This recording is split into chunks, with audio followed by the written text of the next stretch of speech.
So hi everyone. My name is Mirek Mazel. I hope you can hear me okay. I'm doing a talk on starting the MuseScore design team. It's more of a talk on what's to come than what has been, because it's just starting out. So what is MuseScore? MuseScore is this score editing program where you can write scores, edit scores, share scores. It has an online platform as well that you can share scores to, and that you can download scores from. So my goal wasn't just to start a design team for MuseScore. It was also to figure out how to do user-centered design effectively in volunteer-based communities. I used to be a volunteer in the user experience design team for LibreOffice. So I had some experience with that, and I feel like consistently, not just with LibreOffice, but with various open source design teams, one thing that felt like was missing was the user. There was not enough research being done.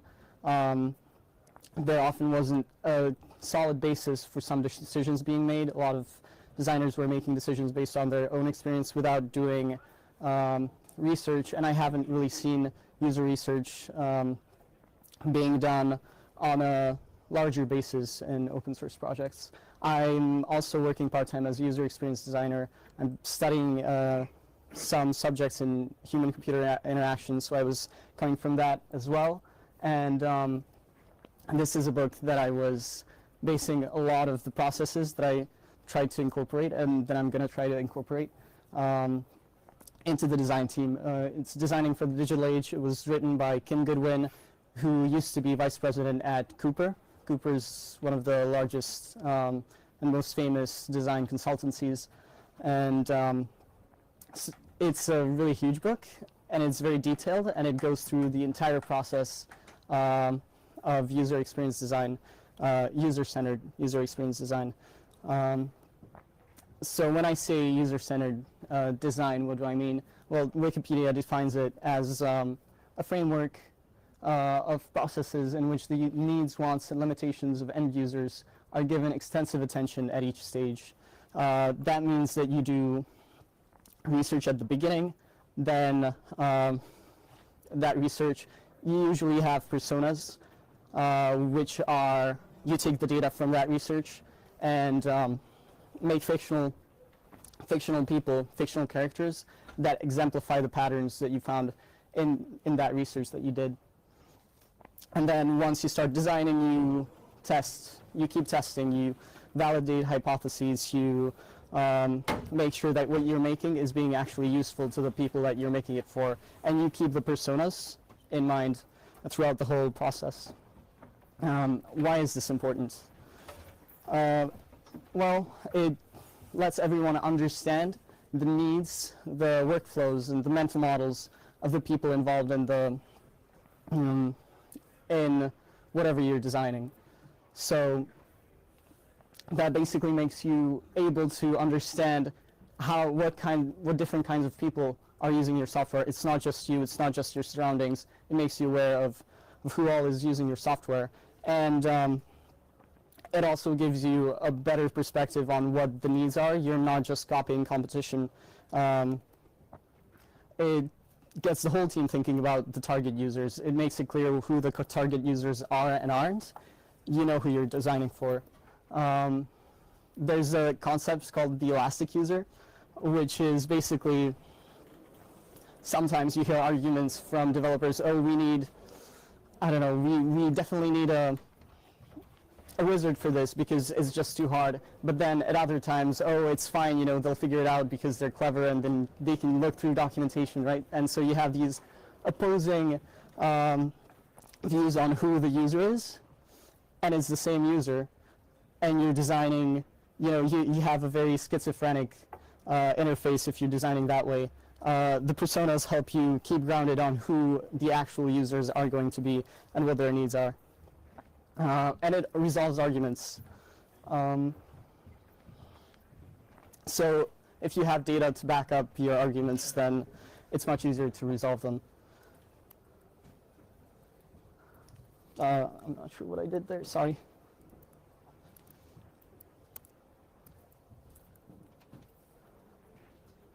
And it also helps you keep a leg up on the competition because you actually know the needs. You're not just copying blindly what the others are doing. So what I tried to do is get a local meetup running. First of all, I wasn't really experienced with running something locally. I've only been a volunteer in web-based design communities, and there were a lot of inefficiencies in doing things on the web, in communication, in setting times. So I was wondering, what's it going to be like if you do it locally? So I started a meetup on meetup.com. The idea was to start with research, start doing research as a first step, get some personas, as I mentioned, and then once we have the personas ready, the personas would be the basis of everything and would inform all the design going forward. We just start solving user experience problems. We'd do the process was you do some testing at the beginning, or you'd look for some hypotheses, or people would have some ideas of what the bugs were. Maybe you'd have some bugs in the bug tracker. You'd do research and ideation for the bugs that you identified. Then you use your personas and put them in the scenarios in which they're running into this bug, and try to find solutions for personas in those scenarios. Then you do some wireframes, you test those. Maybe you go to mock-up phase and test on the mock-ups themselves, because sometimes you don't really need wireframing phase. It's easier sometimes to just do the mock-ups. And then we do testing, and once we figured out, oh, okay, this works for people, we'd move on to the next bug. So really a straightforward process that can be applied not just in MuseScore, but in other communities as well. So how did it go? So it didn't go that well, and it was partly because I didn't really have that much time to devote to it. So this is the first meeting where we set up, what it's going to be like. We talked about what our plans are, what the vision is, and that was nice. But then the next meeting, I had a set of 4 completely different people. So I didn't expect the base to be quite so changeable. But it still kept going. We did, the next time there were 4 of us, some from the first meeting, some from the second meeting, and we did some stakeholder interviews to find out what the stakeholders were looking for, who the users were, etc. And then the next meeting, we had 6 people. That was the busiest one, I think. I think this is it. And we were still doing stakeholder interviews. We were talking about the user experience design process in general. And it seemed to be working relatively well. People seemed to be motivated because these people, they were coming into it because they wanted to learn the user experience design process. They didn't really have experience with it. So it was interesting to them, but at the same time, they didn't have that much time to devote, which actually showed up afterwards. We were starting to do user research prep, and there weren't that many people coming. First, the next meeting, one meeting had to be canceled. The next meeting, 2 people came, and we just talked about user research. And then the meeting afterwards, we started preparing for user research, who we could, where we could find people, what people are we looking for, etc., that kind of stuff. And that last meeting was kind of a bit disorganized, so it might have discouraged people because nobody came the next time. And then the next time, again, nobody came. And I wasn't really willing to devote the time to it. I had school, I had work. So I put it on hiatus for a while, and then started up again in January. And it was kind of lukewarm.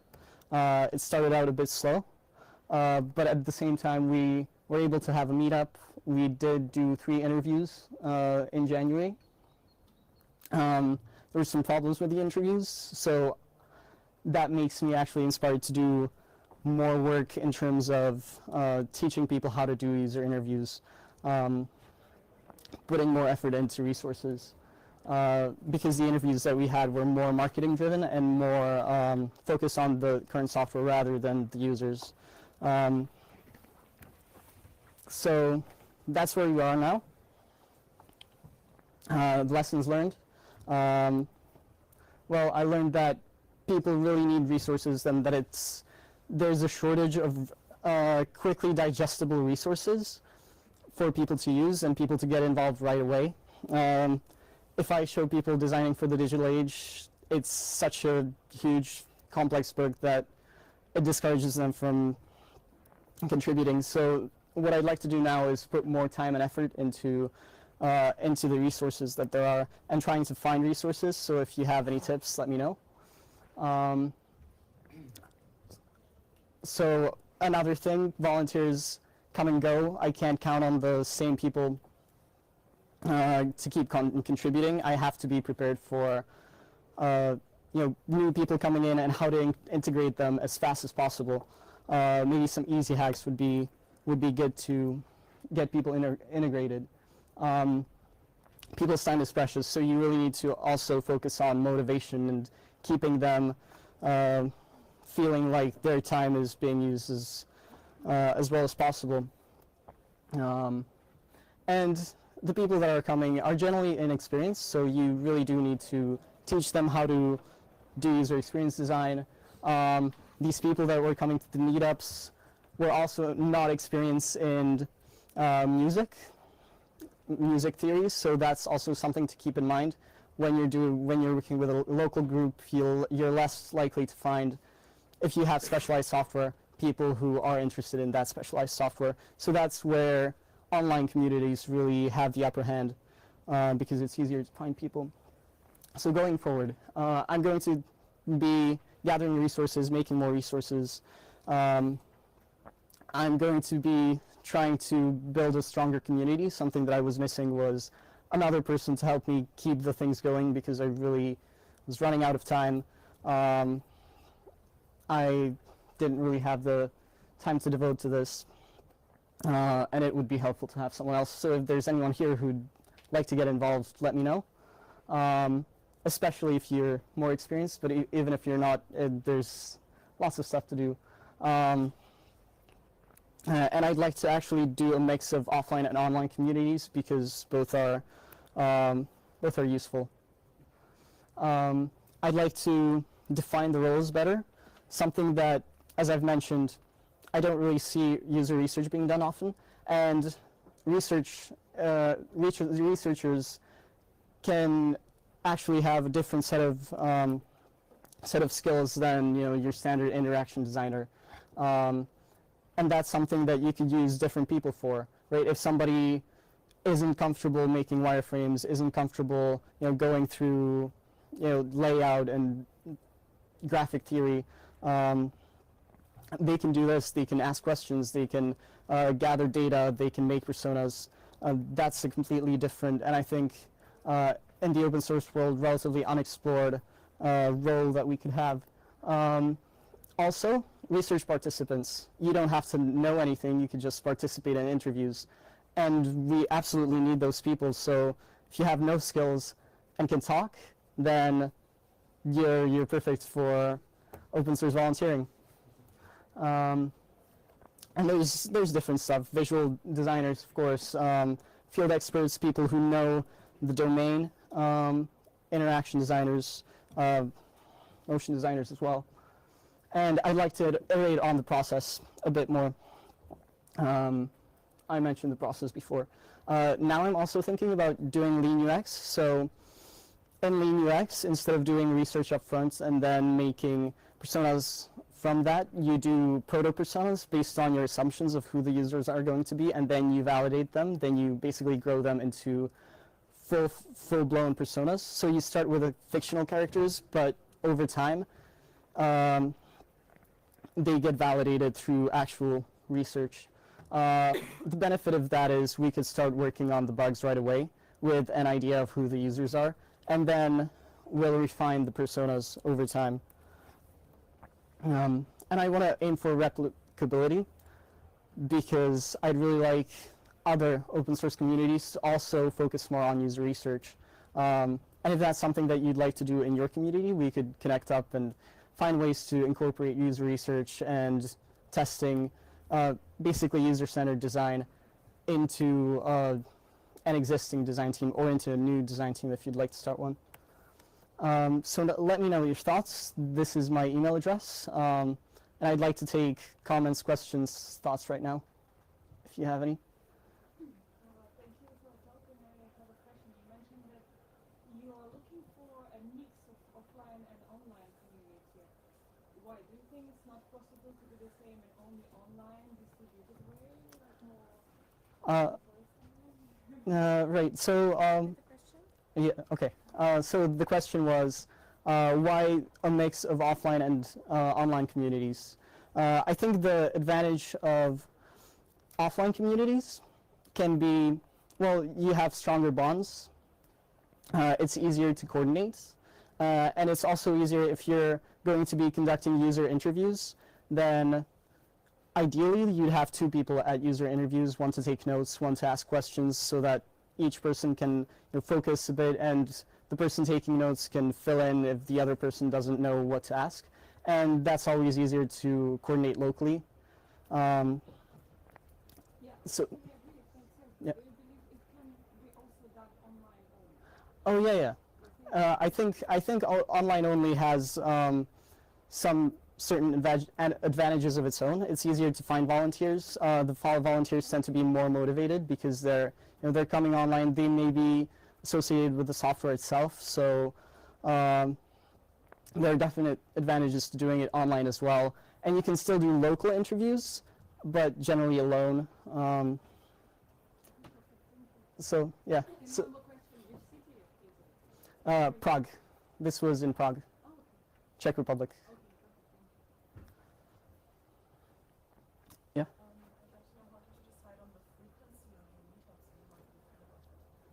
So the frequency, it was partly based on the first meetings that I had, how frequently others felt like they could devote time to this, and it was also partly based on my schedule because I'm working, I have school, so I needed to coordinate these things, and it turned out to be, the idea was to have it once a week, but then sometimes it fell through because some people couldn't go, I sometimes couldn't go, so that's how we decided. So with the lean UX approach, I see one danger that you create your personas that you think of, and then when you interview people, you only take in what validates your persona that you had in mind, and kind of miss the rest of it. Right. Is that something that you experienced with that approach, or was it not a problem? So the question is, with Lean UX, if there's a danger of just incorporating the stuff from the proto-personas, or just, the proto-personas being very much like influencing the course of the research. And I agree with you. That's actually why I didn't do Lean UX at first, because that's something that does concern me. If you do research afterwards and start with proto-personas, your final personas are more likely to be like the original proto-personas. That said, it does have the advantage of you being able to start right away on fixing user experience bugs and not having to worry about that. So this is something that you need to keep in mind while doing the research. I'm not sure if there's an easy solution, but really try to be objective when incorporating that research in. Okay. Yeah. When you were looking for your volunteers, did you look for people who were already familiar with MuseScore from the MuseScore community, or were you looking for people who were interested in UX? So the question is, when I was looking for volunteers, was I looking for people interested in MuseScore or people interested in UX? good question. So I just started a meetup, and I was kind of freeballing it. So it was more like, people who are interested in open source or user experience design. I tagged this event on meetup.com using these various tags, music as well, and the people that came generally were interested in user experience design and weren't experienced in it, and the thing that motivated them in coming to the meetups was learning how to do user experience design. I'm not sure if that was because of the description of the project, if people interested in music didn't feel like they could get involved. I'm not sure, but it attracted the user experience newbie crowd. Any other thoughts, comments, questions? Any recommendations on how to do user-centered design, or any knowledge about other projects that have incorporated this in a volunteer-based way? I think I would say just keep the documentation, all of it. Like if you design personas, you have to make that public, available on a wiki or something, and you have to keep everyone like in the project involved in that. I'll just repeat that. So the tip was to keep everything documented, to have the personas and the user research findings on the wiki. And I also don't know if you make YouTube videos, because I know that some people like to watch things instead of just reading it. And I think that when you make videos to some YouTube, it's actually very, very good, because my grandmother don't know how to install video coding. But if she looks at the laptop and sees it at a video, she knows how to do it. So the tip was to make videos as well, because they're, for some people, more easy to digest. Yeah. I had a comment about, I was debating the use of personas in general with a colleague the other week, with Garrett. We were talking about the use of either proto-personas, I guess proto-personas in particular, but also error-personas, how useful it is, because a lot of people are just uncomfortable with them. But on the other hand, like a lot of projects, they always have this, like, the user they talk about. They wouldn't use, like, the personas, right? But they're like, oh, the user would do this, the user would do that. Yep. So all projects always use them anyway, just that they call the personas the user. Yeah. So just to repeat that, the comment was that he and Andreas and Garrett, a colleague, were debating whether personas make sense, how useful they are, and especially proto-personas, if they're useful at all. But at the same time, we refer to persona. We whenever we're doing design, even if we don't have personas, we keep using the word the user. The user would like this, the user would like something. So in our heads, there is a persona, we just don't actually put it down. And I agree with that. And I think personas are useful. I think they get a bad rap because oftentimes what you see are proto-personas that don't really have any that aren't backed by research. So it's, yeah, so you could have the elastic user problem still, because you don't really have a person to actually work from. Thank you so much. Thanks.